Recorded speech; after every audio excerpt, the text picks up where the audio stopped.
पढ़ाई और भी मज़ेदार हो जाए जब खुद अवस्थी सर पढ़ाएं। उनसे जुड़ने के लिए उनके चैनल को सब्सक्राइब करें और बेल आइकन को दबाएं उनके लेक्चर्स को सबसे पहले देखने के लिए।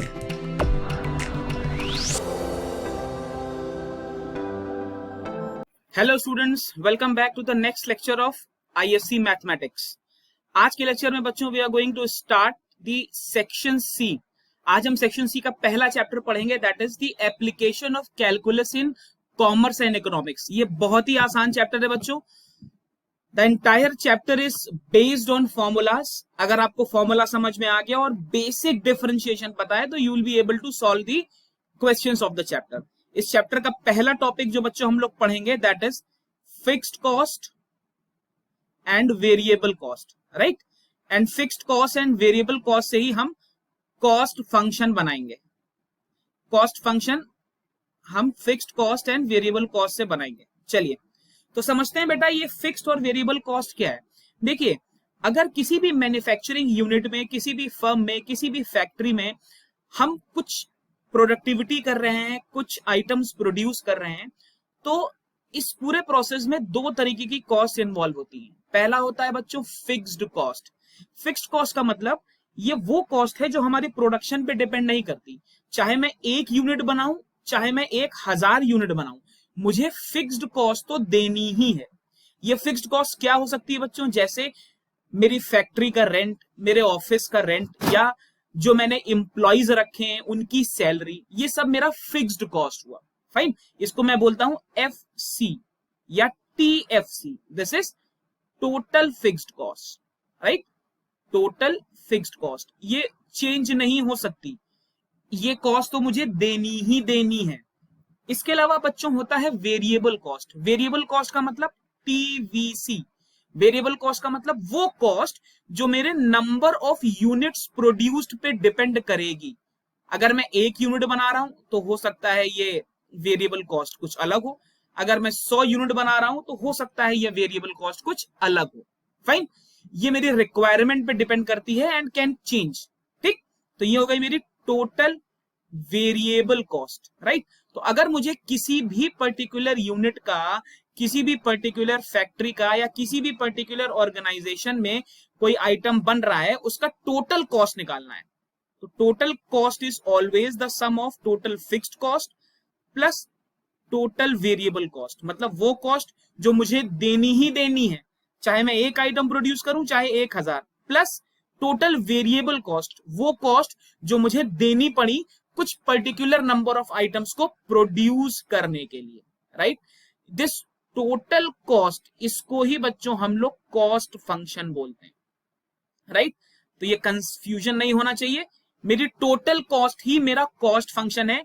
इसको मैं CX ऐसे लिखता हूं, कॉस्ट फंक्शन, राइट। अब मान लीजिए मुझे नंबर ऑफ कमोडिटीज जो बनी उनका वैल्यू मालूम हो। फॉर एग्जाम्पल मैं आपसे बोलूं, मैंने यहां पर आपको बता दिया कि X यूनिट्स प्रोड्यूस हुई, तो एवरेज फिक्स्ड कॉस्ट कितनी हो गई? एवरेज फिक्स्ड कॉस्ट कितनी हो गई बच्चों? जो टोटल फिक्स्ड कॉस्ट मुझे चाहिए थी divided by the number of units जो मुझे प्रोड्यूस करनी है। ऐसे ही टोटल वेरिएबल कॉस्ट कितनी हो गई, या एवरेज वेरिएबल कॉस्ट कितनी हो गई बच्चों? Total variable cost divided by X। तो ऐसे एवरेज टोटल कॉस्ट बच्चों कितनी हो गई? Total cost divided by X। Simple mathematics है, नंबर ऑफ यूनिट से मैंने डिवाइड कर दिया तो मुझे यहां पर एवरेज कॉस्ट मिल गई, राइट। तो ये दो तरीके के क्वेश्चन हैं जो आपकी पहली एक्सरसाइज में है। एक क्वेश्चन करते हैं, उससे आपका लॉजिक क्लियर होगा। बहुत सिंपल क्वेश्चंस हैं, डायरेक्ट फॉर्मूला बेस्ड है, राइट। चलिए क्वेश्चन देखते हैं। ये क्वेश्चन है, क्वेश्चन कह रहा है the total cost of producing and marketing X units of commodity is given. आपको किसी कमोडिटी को बनाने और मार्केट करने के लिए जो टोटल कॉस्ट है, यानी कि कॉस्ट फंक्शन आपको दिया हुआ है। सबसे पहले पार्ट में आपसे पूछ रहा है फिक्स्ड कॉस्ट। फिक्स्ड कॉस्ट का मतलब बेटा ध्यान रखेंगे, क्वेश्चन देख के ही मैं बता सकता हूं कि फिक्स्ड कॉस्ट क्या है। फिक्स्ड कॉस्ट वो कॉस्ट है जो मेरे नंबर ऑफ यूनिट्स प्रोड्यूस्ड पर डिपेंड नहीं कर रही। तो अगर मैं C का एक्सप्रेशन देखूं, C is equal to 2x plus e to the power x plus 5e। यहां पर x क्या है? Number of units produced. तो वो टर्म जो मेरा x पे डिपेंड नहीं कर रहा वो मेरा फिक्स्ड कॉस्ट होगा। तो मेरा बच्चों फिक्स्ड कॉस्ट कितना हो गया, दिस 5e। 5e एक ऐसा टर्म है जो एक्स पे डिपेंड नहीं कर रहा। ऐसे ही वेरिएबल कॉस्ट वो कॉस्ट है जो इस बात पर डिपेंड कर रही है कि मैंने कितने यूनिट्स प्रोड्यूस किए हैं। तो number of units produced is x, तो वो पार्ट इस टोटल कॉस्ट का जो एक्स रखे हुए है दैट इज वेरिएबल कॉस्ट। तो वेरिएबल कॉस्ट बच्चों कितनी हुई, 2x plus e to the power x, right. Third part में वो पूछ रहा है total cost for producing 5 units, that means x is equal to 5 मुझे दिया हुआ है। तो total cost at x is equal to 5 का मतलब हुआ बच्चों हमारा जो फंक्शन था 2x plus e to the power x plus 5e, इस फंक्शन में मैं x इज इक्वल टू 5 रख दूं तो मुझे कितना मिलेगा, 10 plus this is e to the power x plus e to the power 5 plus 5e। तो this is my total cost of producing 5 units. अगर मुझे टोटल एवरेज कॉस्ट निकालनी है बच्चों, तो टोटल एवरेज कॉस्ट का मतलब मैं टोटल कॉस्ट को नंबर ऑफ यूनिट्स प्रोड्यूस से डिवाइड कर दूं। तो कितनी यूनिट्स प्रोड्यूस हो रही है बच्चों, 5 यूनिट्स। तो इसको मैं 5 से डिवाइड कर दूं तो I will get 2 plus e to the power 5 upon 5, right. तो ये बहुत बेसिक और सिंपल क्वेश्चन था, आपकी एक्सरसाइज 1 इसी तरीके के क्वेश्चंस पे है। चलिए अब एक और कॉन्सेप्ट देखते हैं। चलिए बच्चों, this is the next article that we have to study. ध्यान से देखेंगे, इस आर्टिकल में we'll be studying demand function, revenue and profit functions. देखिए बच्चों, there is a very peculiar relation between the demand and the costing. Normally ऐसा देखा गया है कि greater the demand lesser is the cost और प्राइस एंड वाइस वर्सा। तो हम ये कह सकते हैं कि किसी भी क्वांटिटी की डिमांड और उसकी प्राइसिंग में एक इनवर्स रिलेशन होता है। अगर प्राइसिंग ज्यादा है तो उसकी डिमांड ऑटोमेटिकली कम हो जाएगी एंड वाइस वर्सा। तो इसके बेसिस पे हम कॉमर्स या इकोनॉमिक्स में डिमांड फंक्शन डिफाइन करते हैं। क्लियर है ना? Demand function is simply the relation between the pricing and the number of commodities that are produced and और रिक्वायर्ड। तो मेरा जो डिमांड फंक्शन है बच्चों, ये x एंड p इसका रिलेशन होता है, राइट। x is the number of quantities that are produced and p is the price per unit quantity, right? This is the price per unit, right? And x is the number of units that are produced. तो दोनों cases हो सकते हैं। ऐसा हो सकता है कि x is a function of p, या बेटा ये भी हो सकता है that p is a function of x। ये दोनों ही फंक्शन मेरे डिमांड फंक्शन कहलाते हैं, right. Either demand is a function of price per unit length और price per unit length is a function of demand, fine, where p is the price per unit commodity. ठीक है ना? अब एक बहुत important term आता है, किसी भी बिजनेस का मेन ऑब्जेक्टिव होता है रेवेन्यू जनरेट करना। रेवेन्यू का बच्चों क्या मतलब होता है? रेवेन्यू मतलब मैंने जो अमाउंट अर्न किया नंबर ऑफ क्वांटिटीज को सेल करके। फॉर एग्जांपल मैंने एक्स क्वांटिटीज की बात की और P is the price per unit quantity. तो अगर मैं रेवेन्यू की बात करूं तो कितना रेवेन्यू बेटा जनरेट हुआ? भाई जितना पर यूनिट क्वांटिटी प्राइस था और जितनी क्वांटिटीज मैंने सेल की, अगर मैं दोनों को मल्टीप्लाई कर दूं तो मुझे सीधे सीधे रेवेन्यू मिल जाएगा। अब ध्यान देना है, ये P is price per unit quantity, ये मुझे डिमांड फंक्शन से मिलेगा, राइट है ना? ये मुझे डिमांड फंक्शन से मिलेगा। तो मुझे कुछ नहीं करना है, मुझे p वाला फंक्शन जो मुझे दिया है उसको सीधे सीधे बच्चों x से मल्टीप्लाई कर देना है और मुझे डायरेक्टली वो वैल्यू पता चल जाएगी रेवेन्यू की जो मुझे किसी पर्टिकुलर सेल से मिला। फाइन, एक बार अगर मुझे रेवेन्यू पता चल गया तो मैं एवरेज रेवेन्यू भी निकाल सकता हूं। एवरेज रेवेन्यू निकालने के लिए मैं क्या करूंगा? मैंने जितनी, भाई this is the revenue and I have to divide it with the number of quantities. तो नंबर ऑफ क्वांटिटीज कितना था? x। तो average revenue basically price per unit commodity ही आता है। तो ये छोटी छोटी बातें हैं जो हमें ध्यान रखनी है। एक चीज और बेटा, अभी हमने कॉस्ट फंक्शन पढ़ा cx, राइट। अभी हमने रेवेन्यू फंक्शन पढ़ा। तो अगर मुझसे कोई बोले कि कितना प्रॉफिट हुआ किसी पर्टिकुलर ट्रांजैक्शन में या किसी पर्टिकुलर ड्यूरेशन ऑफ टाइम में, तो बहुत सिंपल सी व्यवहारिक सी बात है, it's very practical that what I have to do is I have to subtract the revenue function from the cost function. भाई जितना मैंने रेवेन्यू जनरेट किया माइनस जितना मेरे को कॉस्ट देना पड़ा, अगर मैं इन दोनों को सब्सट्रैक्ट कर दूं तो मुझे डायरेक्टली प्रॉफिट फंक्शन मिल जाएगा. बिजनेस में कभी कभी सिचुएशन आती है जिसको मैं बोलता हूं break even situation. Break even situation का मतलब a particular businessman, a particular firm is selling his or her its goods at no profit no loss situation. no profit no loss मतलब उसे कोई लॉस ना हो और प्रॉफिट भी वो नहीं ले रहा. अगर वो प्रॉफिट नहीं ले रहा और ब्रेक इवन सिचुएशन की बात कर रहा हूं तो सिंपल मुझे प्रॉफिट फंक्शन को जीरो पुट करना है. अगर मैं प्रॉफिट फंक्शन को जीरो कर दूं बेटा तो rx minus cx is equal to zero. यहां से मुझे क्या मिलेगा, rx is equal to cx. That means अगर मेरा रेवेन्यू फंक्शन और कॉस्ट फंक्शन बराबर आ रहे हैं किसी भी कंडीशन में, then that is my break even condition. Fine. This break even condition is very important from your board point of view. आपको अक्सर ब्रेक इवन पर क्वेश्चन मिलता है. चलिए क्वेश्चन करते हैं, उससे ये कॉन्सेप्ट और बढ़िया से क्लियर हो जाएंगे. चलिए the question says the demand x of the commodity in terms of price P is given. देखिए प्राइस के टर्म्स में यहां पर डिमांड की वैल्यू दी है. Fine. P is the price and X is the demand और एवरेज कॉस्ट दी हुई है. मतलब ऑन एन एवरेज 20 रुपए खर्च होते हैं पर यूनिट पे. तो बच्चों कॉस्ट फंक्शन क्या होता है, cost function is always the total cost. तो टोटल कॉस्ट अगर मुझे निकालनी है फर्स्ट पार्ट में तो मुझे क्या करना पड़ेगा, इस X को अपने एवरेज कॉस्ट से मल्टीप्लाई कर दूं. तो 20 into 1/9 and this will be 245 minus 7p. Right. तो this should be my cost function. Very simple. Next, you have to find the revenue function. Fine. Revenue function का मतलब बच्चों क्या होता है, Rx मैंने आपको बताया था. Revenue function का मतलब होता है X into P. अब X की वैल्यू आपको क्वेश्चन में दी हुई है और P को अगर मैं X से मल्टीप्लाई कर दूं तो P by 9 245 minus 7. This will be my revenue function.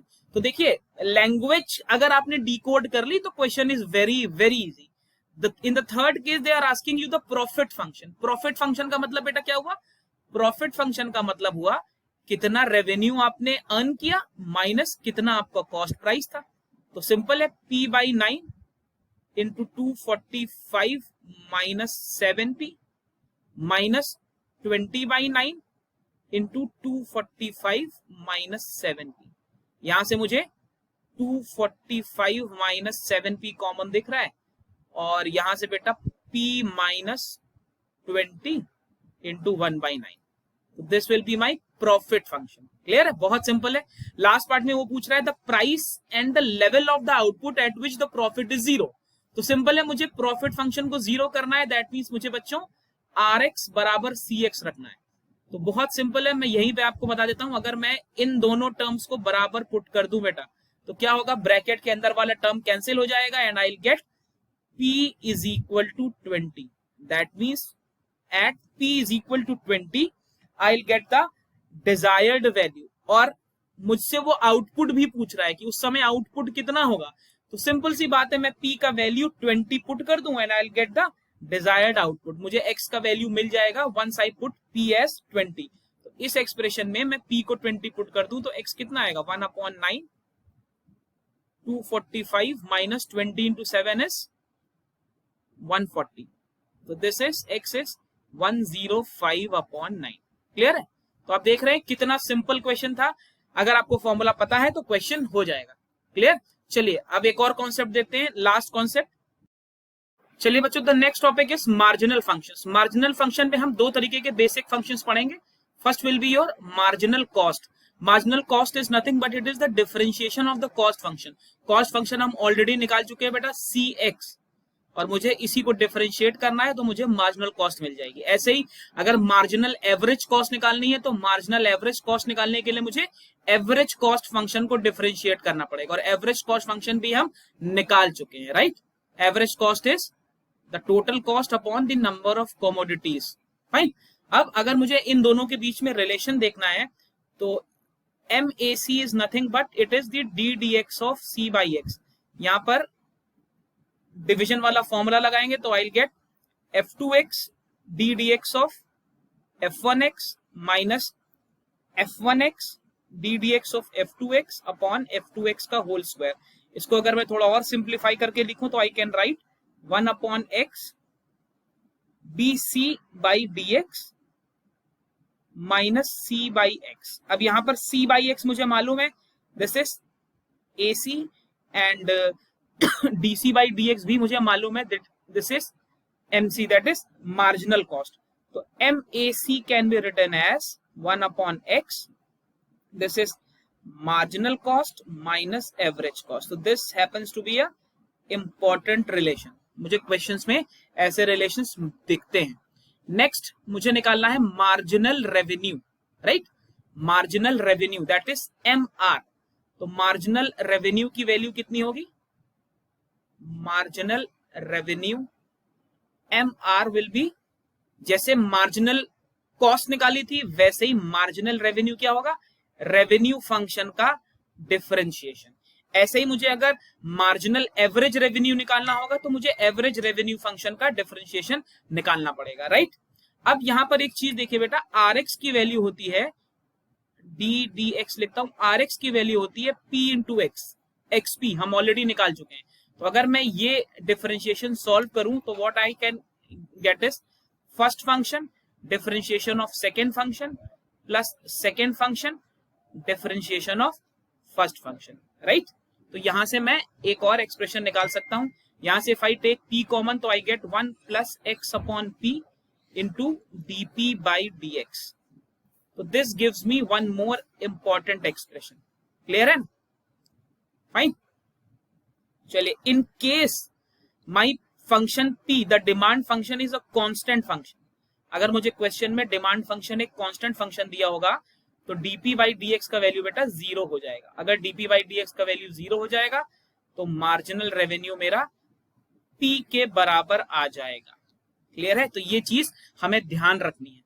Fine, it is a very important observation. Fine, and p was nothing but average revenue. तो चलिए अब इस पे फटाफट से एक क्वेश्चन करते हैं जिसके बाद ये कॉन्सेप्ट बिल्कुल क्लियर हो जाएगा। चलिए बच्चों, this is the last question. बहुत इंटरेस्टिंग क्वेश्चन है। मैंने डेलिबरेटली नॉर्मल क्वेश्चन नहीं लिया है। आपके सॉल्व एग्जाम्पल में बहुत सारे क्वेश्चन है जहां से you will get a good idea. चलिए, द क्वेश्चन सेज आपको कॉस्ट फंक्शन दिया हुआ है। Cost function is ax square plus bx plus c, and जहां पर a, b और c तीनों ही 0 से बड़े हैं और आपसे पूछा जा रहा है, बोला जा रहा है कि आपको प्रूव करना है कि एवरेज कॉस्ट और मार्जिनल कॉस्ट इक्वल है। कब इक्वल है? जब मिनिमम एवरेज कॉस्ट की मैं बात कर रहा हूं। तो सबसे पहले तो मैं एवरेज कॉस्ट और मार्जिनल कॉस्ट निकाल लूं। तो मार्जिनल कॉस्ट के लिए मुझे क्या करना पड़ेगा बेटा? डिफरेंशिएट करना पड़ेगा cx फंक्शन को। तो अगर मैं इसको डिफरेंशिएट करूंगा तो I gate 2ax plus b। तो ये मेरी हो गई मार्जिनल कॉस्ट। और मेरी एवरेज कॉस्ट कितनी होती है? एवरेज कॉस्ट का मतलब मुझे कॉस्ट फंक्शन को नंबर ऑफ कोमोडिटीज से डिवाइड करना पड़ता है। तो मेरी एवरेज कॉस्ट कितनी आ गई? मुझे ax square plus bx plus c, इसको x से डिवाइड करना पड़ेगा। तो I gate ax plus b plus c by x। तो ये बेटा मेरी एवरेज कॉस्ट आ गई। नेक्स्ट मुझसे कह रहा है कि मुझे वो कंडीशन निकालनी है जब मिनिमम एवरेज कॉस्ट हो। तो मिनिमम एवरेज कॉस्ट करने के लिए मुझे क्या करना पड़ेगा? d dx of ac is equal to 0 put करना पड़ेगा और d2 dx2 of ac check करना पड़ेगा कि ये पॉजिटिव है कि नहीं। ध्यान रखिएगा, हम लोग अक्सर ये स्टेप मिस कर देते हैं। मिनिमम कॉस्ट के लिए सेकंड डेरिवेटिव पॉजिटिव होना चाहिए। तो चलिए एक बार फर्स्ट डेरिवेटिव निकालते हैं। d dx ऑफ ac कितना आएगा बेटा? ये this will B a minus c upon x square. और सेकंड डेरिवेटिव बेटा कितना आएगा? सेकंड डेरिवेटिव आ जाएगा, this will B minus 2 plus c upon x cube, right? इसको डिफरेंशिएट कर लीजिए जी, इतना आएगा। अब मिनिमम के लिए मुझे इसको 0 पुट करना पड़ेगा। इसको अगर मैं 0 पुट करता हूं तो मुझे x की वैल्यू मिल जाती है under root c by a। ठीक, तो क्वेश्चन मुझसे कह रहा है कि x की इस पर्टिकुलर वैल्यू के लिए ये दोनों टर्म्स बराबर होने चाहिए। कौन से? मार्जिनल कॉस्ट और एवरेज कॉस्ट। तो x की इस वैल्यू के लिए सबसे पहले मैं मार्जिनल कॉस्ट निकालता हूं। तो मार्जिनल कॉस्ट मेरी कितनी आएगी? 2a, x की जगह root c by a plus b।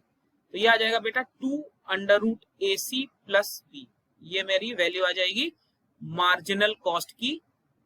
अब मुझे क्या निकालना है, एवरेज कॉस्ट। तो एवरेज कॉस्ट बेटा कितना आएगा, ए एक्स की जगह रखूं c by root a plus b plus c की जगह रूट सी बाई ए। इसको सॉल्व करेंगे तो आ जाएगा रूट ए सी प्लस बी प्लस रूट ए सी, तो ये आ जाएगा 2 रूट ए सी प्लस बी। अगर मैं ध्यान से दोनों इक्वेशंस देखूं तो I can easily conclude that this equation and this equation are same. Since they are same, this proves my answer. Clear है? तो देखा आपने, क्वेश्चन बहुत आसान था. This is a very easy chapter. Just follow the formulas, follow the rules, and you will easily be able to get 4 to 7 marks in your board examinations.